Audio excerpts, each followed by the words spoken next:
Magandang araw sa inyong lahat at welcome sa aking channel.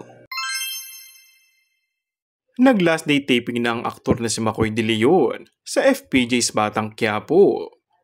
Tuluyan na nga na maalam sa serye ang tinaguri ang isa sa pinakaiinisan na karakter na kontrabida sa buhay ni Coco. Natapos na kasi ang pagpapanggap nito bilang si Tanggol. Maaalalang inamin ng lead star at nangungunang action drama series na FPJ's Batang Quiapo na si Coco na dapat naway hanggang pilot episode lamang ang pagpapanggap ng kapamilya aktor na si Makoy De Leon sa nabanggit na serye. Subalit na-extend ito ng na-extend dahil din sa husay niya sa pag-arte bilang si David.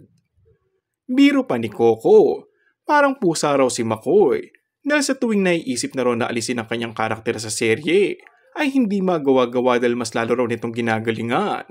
Nangihinayang daw si Coco sa may aambag pa ni Makoy sa nagbanggit na palabas. Samantala, sinabi naman ni Makoy na grateful siya kay Coco at sa Batang Quiapo dahil nailabas ang husay niya sa pagiging kontrabida. Na-discover ko na pang kontrabida rin pala ako. Actually, masaya pala. Ngayon ko na lang naramdaman ulit from Love Team sa ad ni Makoy. Hiling naman nito na sana daw ay muli niya makasama si Coco sa ibang proyekto kung mabibigyan ng pagkakataon. And that's all for our today's video. Kung bago ka lang sa aking channel ay mag-subscribe at pindutin na rin ang notification bell. Maraming salamat!